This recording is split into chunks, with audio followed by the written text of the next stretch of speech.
오늘은 이제 열왕기상 강의 7번째 시간을 갖도록 하겠습니다.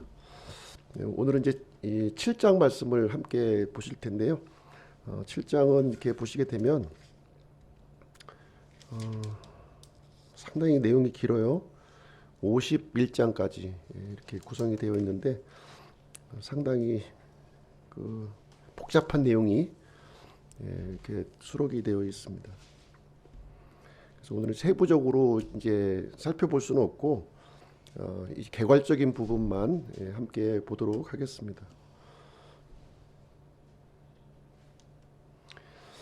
성전의 이제 건축 순서를 보시게 되면 성전이라 함은 지금 이제 성소와 지성소가 있는 그 건물을 얘기하고 있는 거예요. 그것을 이제 짓고 있는데 지난 시간에 이제 우리가 성전의 이제 골조를 이제 공사하는 모습을 보았고요. 길이가 60큐빗, 너비가 20큐빗, 높이가 30큐빗이에요. 그래서 미터로 환산하면 이제 절반으로 딱 이제 나누면 된다고 그랬죠. 그래서 30m, 10m, 15m, 높이가 15m 규모가 되겠습니다. 그리고 이 성전 앞에는 이제 현관이 있었는데요. 현관. 길이가 이제 10큐빗, 그러니까 5m죠. 5m 이제 되어 있는 거고, 너비는 성전의 너비하고 이제 같은 겁니다. 20큐빗, 10m가 되겠습니다. 그리고 이제 이 성전을 돌아가면서 이제 방들을 이렇게 배치를 했는데요. 이제 3층 구조로 이렇게 되어져 있었습니다.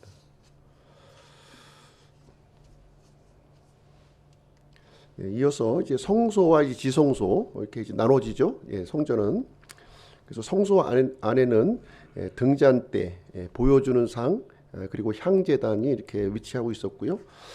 그리고 이제 지성소 안에 들어가게 되면 이제 원래 성막에는 이제 언약궤만 있었는데 지금 이제 이 두 개의 그룹이 양쪽에 서 있는 모습이 이제 있을 것입니다.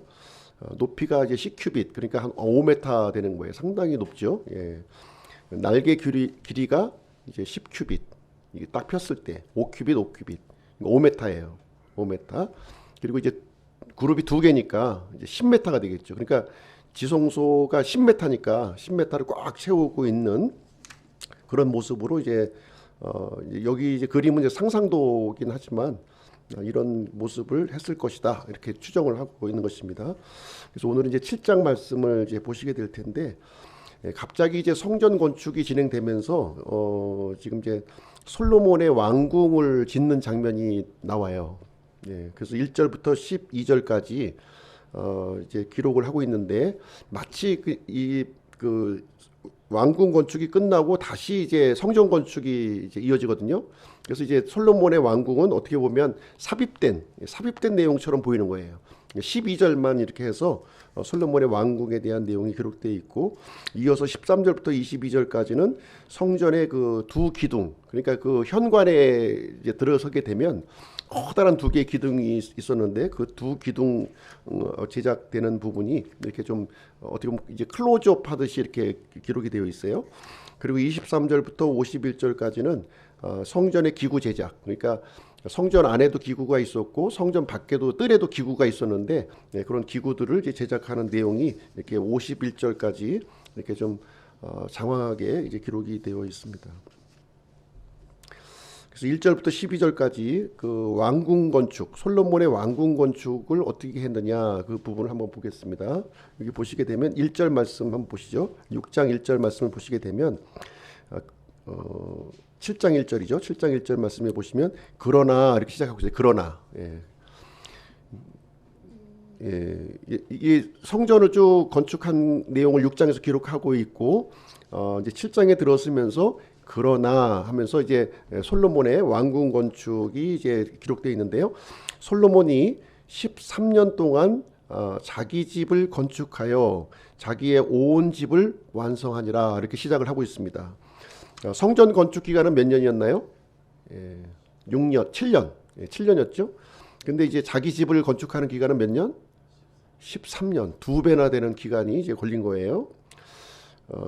이 솔로몬의 그 왕궁을 건축하는 이제 내용에 있어서 이제 어떤 분들은 이제 긍정적인 견해를 갖고 계신 분이 있고, 또 어떤 분들은 이제 부정적인 견해를 이제 보이고 있는데요.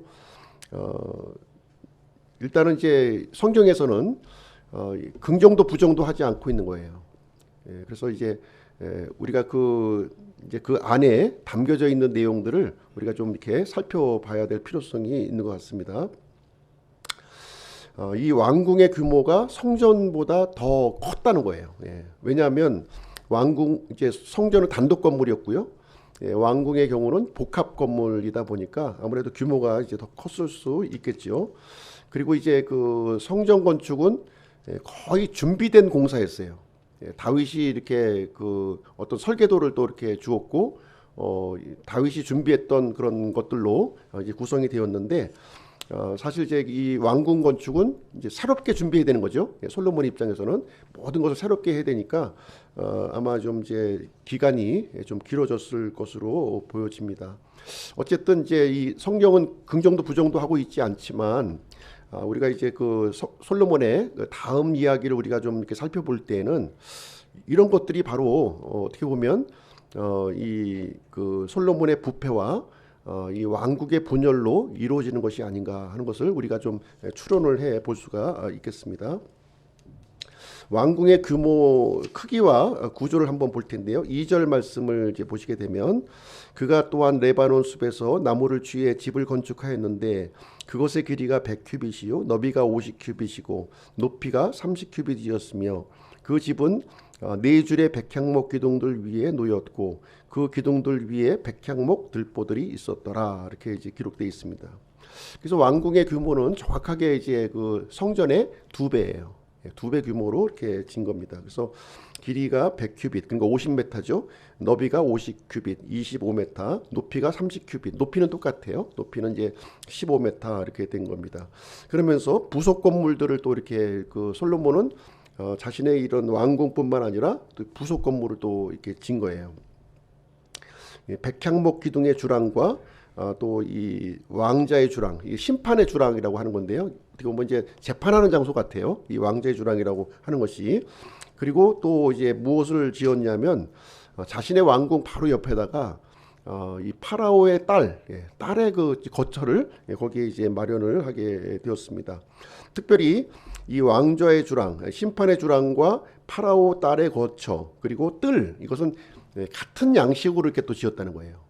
같은 양식으로 이렇게 그 설계도가 비슷하게 이렇게 지었다, 이렇게 기록을 해주고 있습니다. 그래서 이 그 7장 말씀을 보시게 되면 이제 이렇게 장황하게 기록되어 있지만 구체적으로 이렇게 좀 이렇게 그 사실화하기는 굉장히 어려운 거예요. 그래서 대충 좀 우리가 좀 이제 추론할 수밖에 없는 거죠. 그 형상을.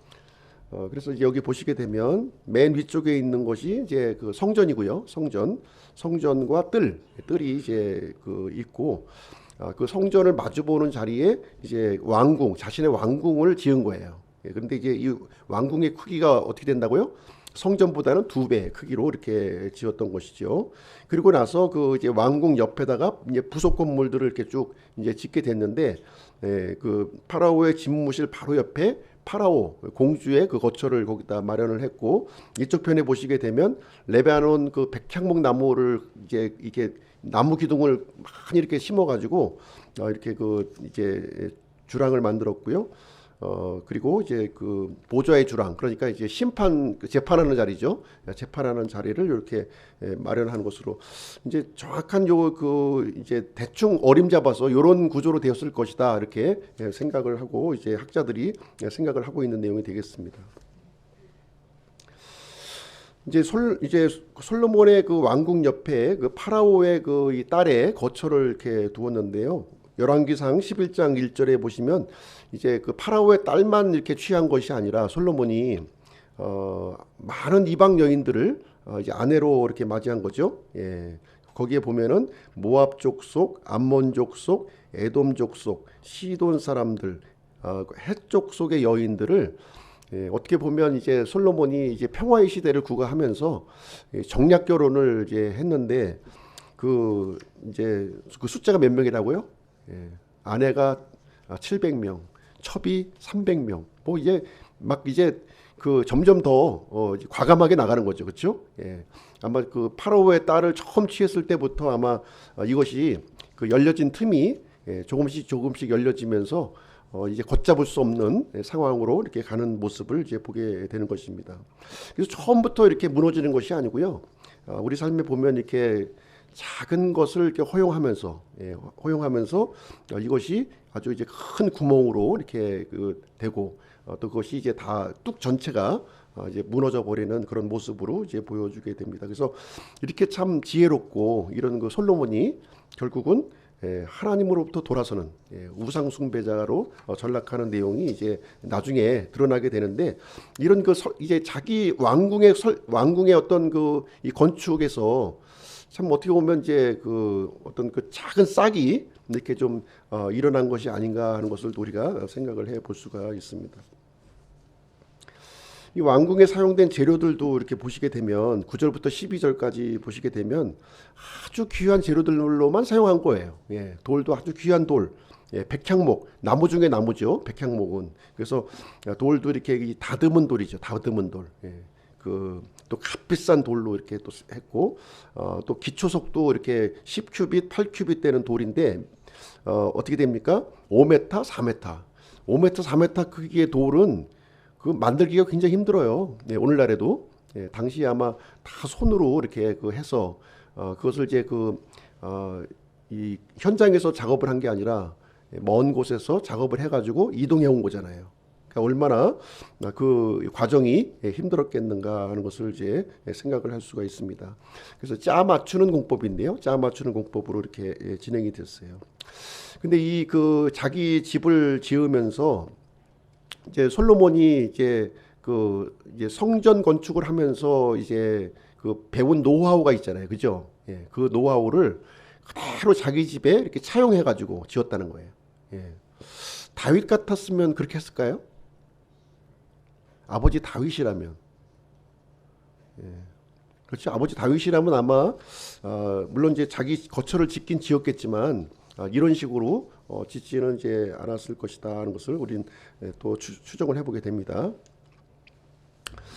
그리고 나서 이제 이 그 솔로몬의 이 자기 집 건축하는 것이 끝나고 바로 이어서 이제 이제 성전 건축이 또 다시 이어져요. 다시 이어지는 내용이 기록됩니다. 13절 말씀을 보시게 되면요. 13절 보겠습니다. 13절. 솔로몬 왕이 사람을 보내어 두로에서 히람을 데려왔는데 히람 어디 들어보셨죠? 히람. 두로 왕 히람이죠. 근데 또 히람을 데려오네요. 그래서 이것은 두로 왕 히람을 얘기하고 있는 것이 아니라 지금 이제 동명이인이죠. 동명이인으로 보시면 되겠습니다. 그래서 히람에 대한 설명이 14절에 나와요. 14절 한번 볼게요. 그는 납달리 지파에 속한 과부의 아들이요 그의 아버지는 두로 사람이며 노스로 일하는 사람이더라. 그는 노스로 모든 일을 하기 위해 지혜와 명철이 충만하고 솜씨가 좋았는데 그는 솔로몬 왕에게 와서 그의 모든 작업을 행하였더라. 이렇게 하고 있습니다. 근데 두로 사람이라고 그랬어요. 두로 사람이었지만 그 어머니는 누구예요?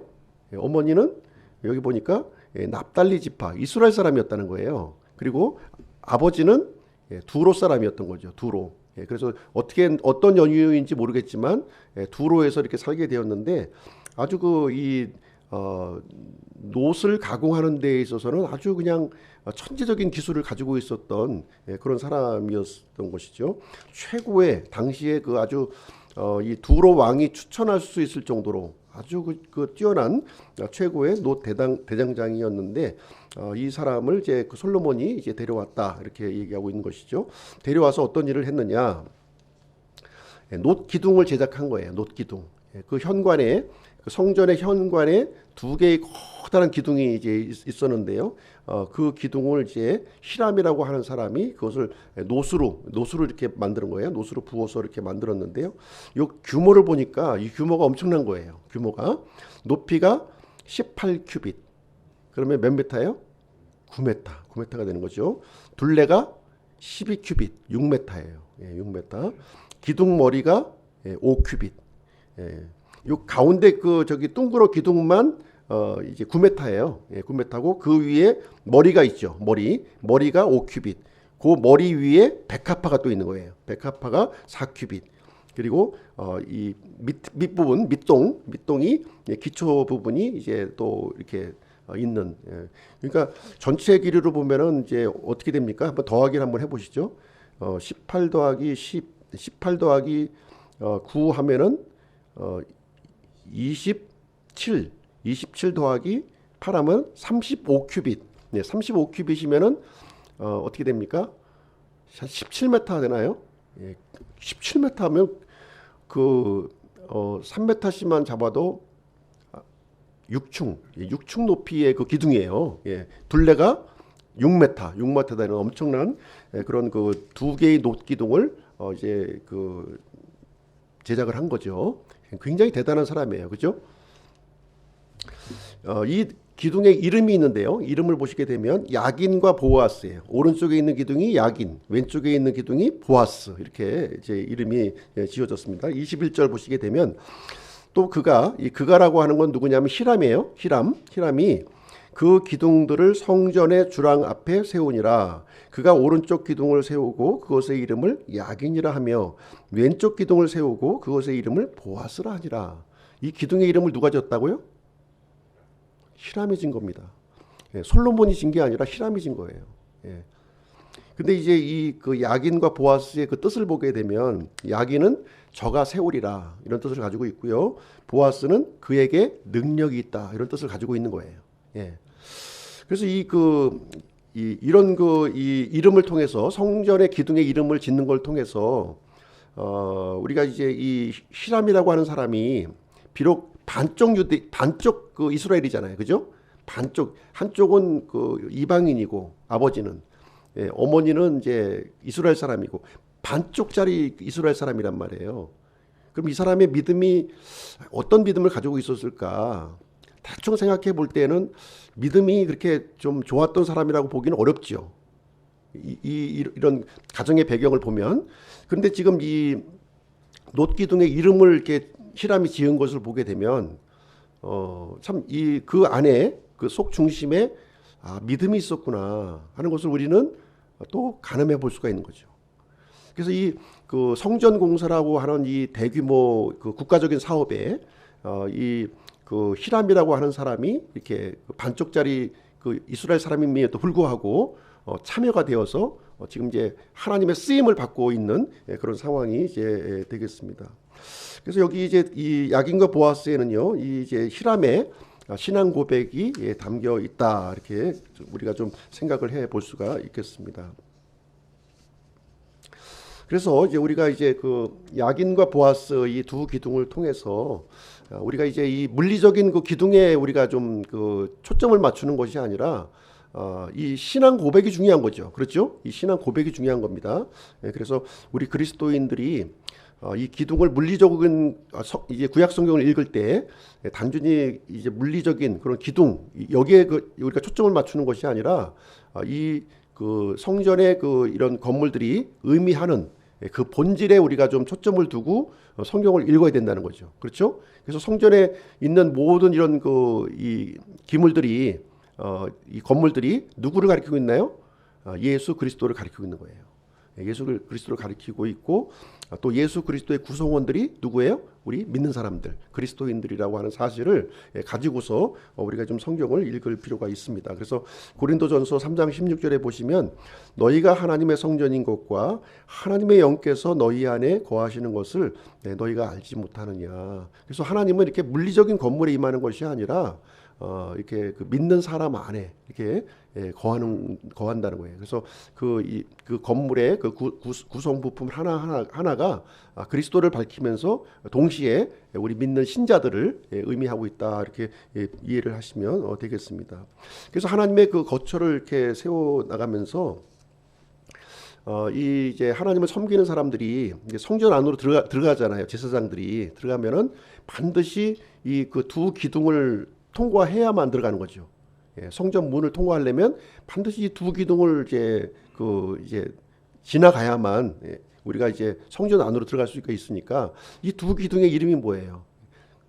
하나님께서 세우실 것이다. 하나님의 능력이다. 그래서 이 성전은 지금 이제 성전에 계속 들어가면서 이제 생각해야 될 건 뭐냐면 하나님의 처소는 하나님이 세우시고 하나님의 능력으로 이게 유지가 되는 것이다. 사람의 힘으로 이루어지는 것이 아니라 전적으로 하나님께서 세우시는 이 성전을 지어 가신다. 이 성전을 지으시는 주체가 바로 하나님이라고 하는 사실을 잊지 말도록 이렇게 하기 위해서 이 두 기둥이 세워졌다는 거예요.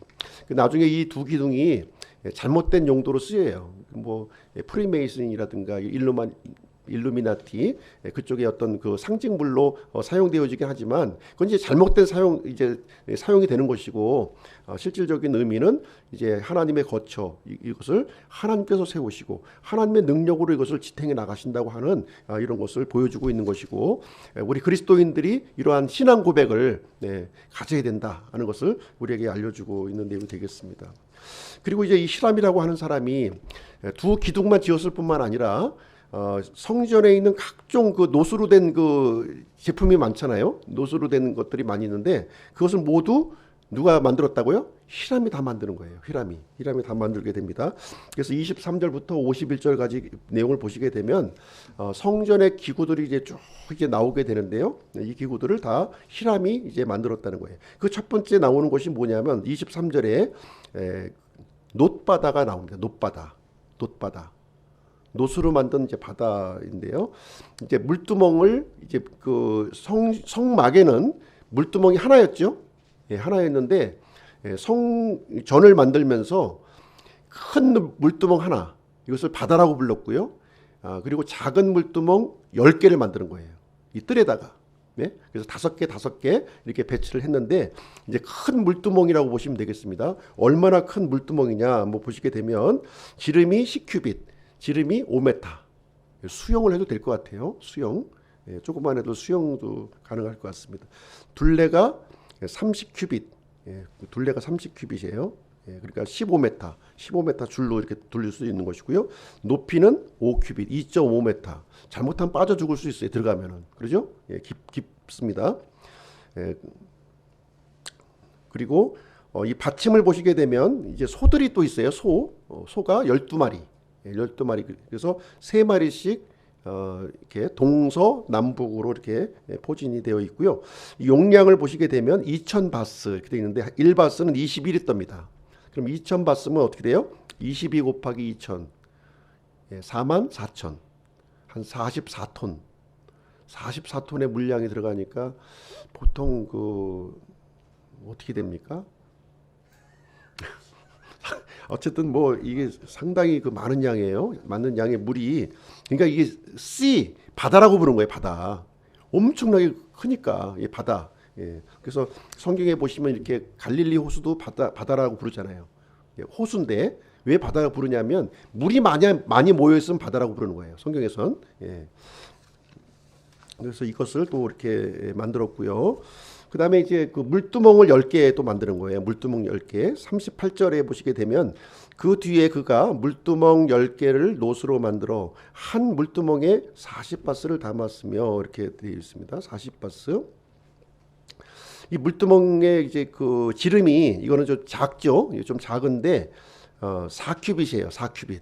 4큐빗이면 몇 메타입니까? 2m. 2m. 아주 작지 않아요. 아주 작지 않습니다. 용량이 40바스. 그러니까 22리터씩 22 곱하기 40 하면 880리터. 그렇죠?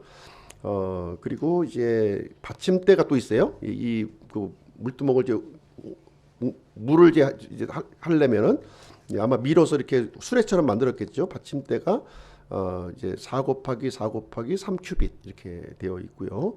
그리고 이제 이 받침대에 보면은 옆에 이렇게 또 그 조각을 또 해놓은 거예요. 조각을 노시니까 그룹과 사자와 종려나무 조각을 해서 총 10개의 물두멍을 성전 좌우에 5개씩 이렇게 배치를 했다는 것입니다. 그 다음에 이제 여기서 11개에서 나오지 않는데 또 놋제단을 또 만드는 거예요. 놋제단을 이제 만들었는데 역대하 4장 1절에 보시면 또 그가 놋으로 제단을 만들었는데 그것의 길이는 20큐빗, 너비는 20큐빗, 높이는 10큐빗 이렇게 되었다는 거예요. 그래서 길이가 10m, 너비가 10m, 높이가 5m. 전에 우리 성막 우리가 공부했을 때 성막의 번제단 있죠? 번제단은 5큐빗, 5큐빗, 3큐빗이었어요. 예, 가로가 5큐빗, 세로가 5큐빗, 그 다음에 높이가 3큐빗 이렇게. 근데 상당히 규모가 커진 거죠. 예, 2배 이상 이제 두 배가 아니라 한 4배가 커졌네요. 4배.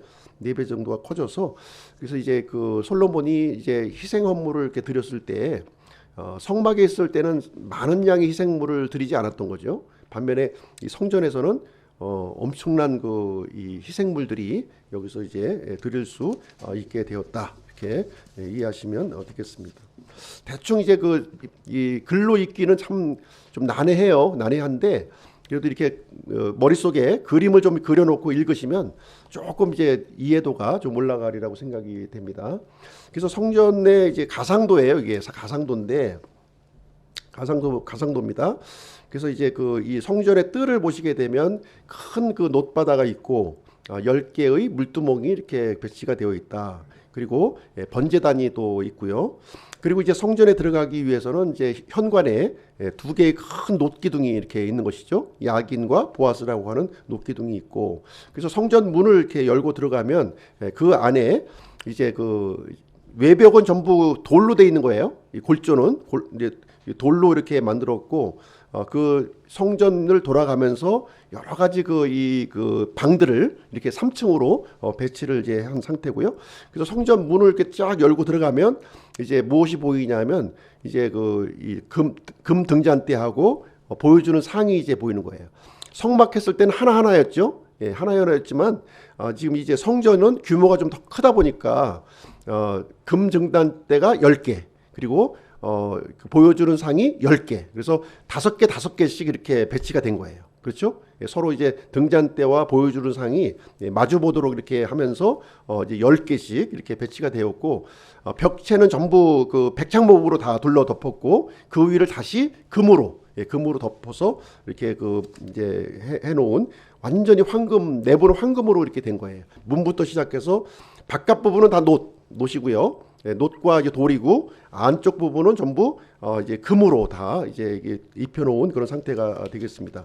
그리고 이제 정면에 향제단이 있고요. 향제단이 있고, 향제단 너머에는 이제 지성소가 있는 거죠. 지성소 안에는 언약궤와 2개의 커다란 그룹이 이렇게 이제 있는 그런 모습으로 지금 이제 가상도예요. 가상도. 이게 정확한 것을 이렇게 이 수치가 이게 정확하게 안 나와 있다 보니까 사실 이제 가상적으로 이제 볼 수밖에 없는 상황이 되겠습니다. 이렇게 해서 이제 솔로몬은 성전과 왕궁 공사를 모두 이제 마무리를 하게 되었습니다. 그래서 51절 마지막 절 보시면, 이와 같이 솔로몬 왕이 주의 집을 위해 수행한 모든 작업을 마치니라. 솔로몬이 자기 아버지 다윗이 봉헌한 물건들 곧 은과 금과 기구들을 가져다가 주의 집의 보고 가운데 두었더라. 이렇게 얘기하고 있습니다. 그러면서 이제 이 성전 건축에 동원된 인원이 몇 명이냐? 18만 3,850명이라는 거예요. 18만 3,850명이 동원되어서 여기 이제 성전 건축과 솔로몬 그 왕궁을 짓는데 동원이 되었습니다. 레바논 목재를 위해서 파견된 인원이 3만 명, 집 나르는 자가 7만 명, 돌 다듬는 자가 8만 명, 또 이제 이제 공사를 감독할 수 있는 중간 관리자가 3,300명, 그리고 감독자의 우두머리들이 550명, 이렇게 해서 18만 3,850명이 이제 건축에 참여해서 마무리가 되었다. 이렇게 보시면 되겠습니다. 자, 그러면 이제 오늘 7장 말씀 마무리하면서 첫 번째, 그럼 우리가 솔로몬이 지은 이 궁궐, 자신의 집을 우리가 어떻게 보아야 하는가 하는 것이죠. 어떻게 보아야 되겠습니까?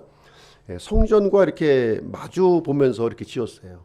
그래서 뭐 성전과 이렇게 마주 보면서 지었다는 것이 어떻게 보면 신앙적으로 굉장히 긍정적으로 보이잖아요.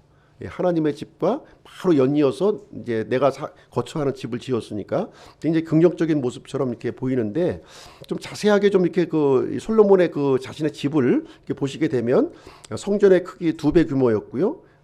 그리고 공사 기간도 2배나 걸렸고, 굉장히 값비싼 그런 그 재료로 지금 이제 그 성전에 사용되는 것에 버금가는 그런 재료를 이제 사용했다는 거예요. 뿐만 아니라 자신의 거처 옆에 바로 그 이집트의 그 파라오의 딸의 거처를 또 포함시켰다고 하는 사실이죠.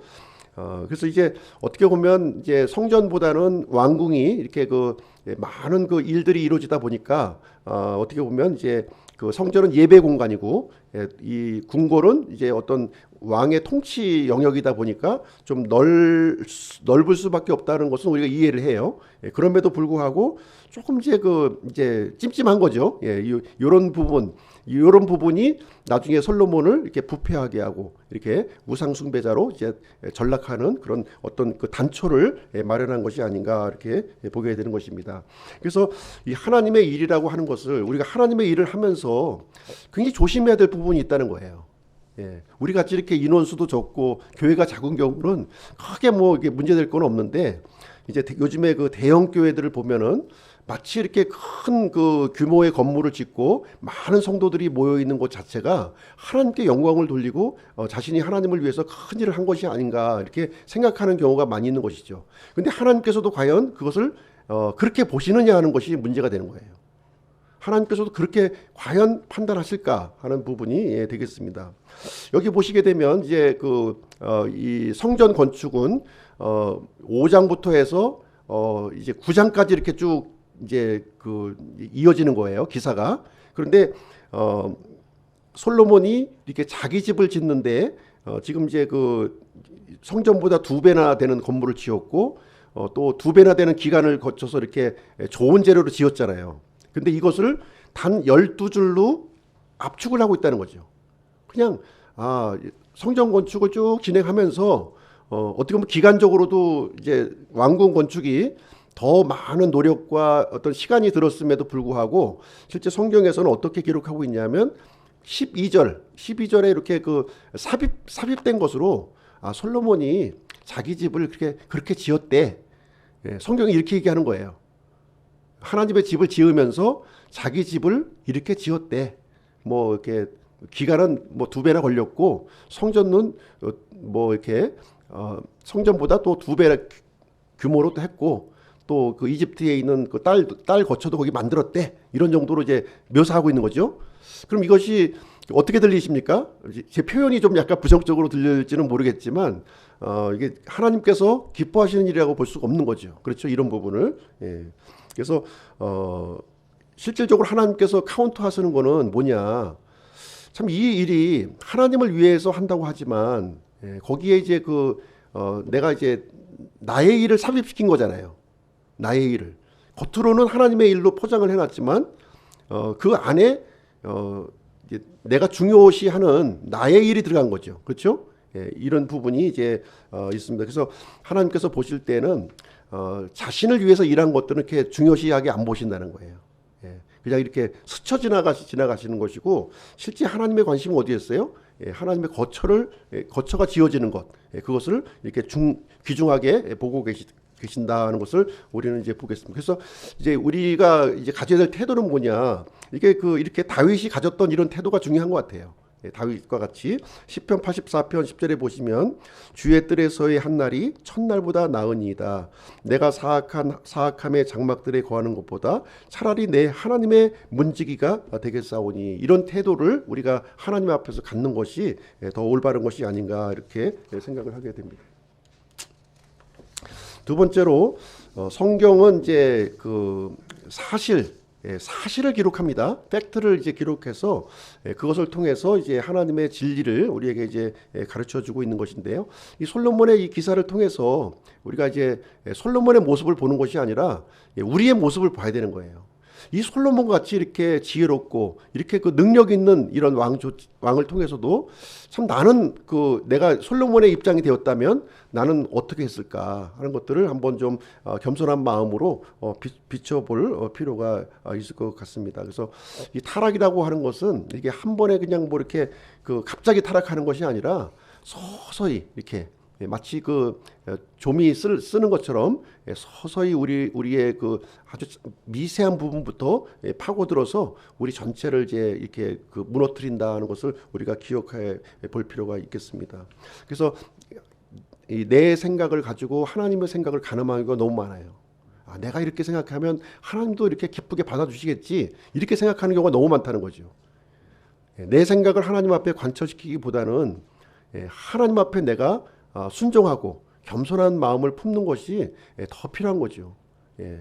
하나님의 크기를 모르는 사람이 자꾸 내 생각을 자꾸 관철하려고 하는 것이지, 실질적으로 하나님의 이 위대하심과 크심을 본다면 참 내 가지고 있던 이 생각이 얼마나 이렇게 좀 조잡하고 누추한 것인가 하는 것을 우리가 생각을 해보게 되는 것입니다. 이사야서 55장 8절, 내 생각들은 너희 생각들과 같지 아니하며 내 길들은 너희 길들과 같지 아니하다, 이렇게 말씀하고 있습니다. 자, 야긴과 보아스 기둥 우리가 살펴보았는데요. 이 야긴과 보아스는 이제 교회를 예표하고 있는 거죠. 교회를 예표하고 하나님의 처소인 교회를 예표하고 있는 것입니다. 그래서 히람이라는 사람이 이제 그 자신의 신앙 고백을 통해 가지고 이 두 기둥을 이렇게 만들었는데요. 우리 이제 그리스도인들의 고백이 되어야 될 줄로 생각을 합니다.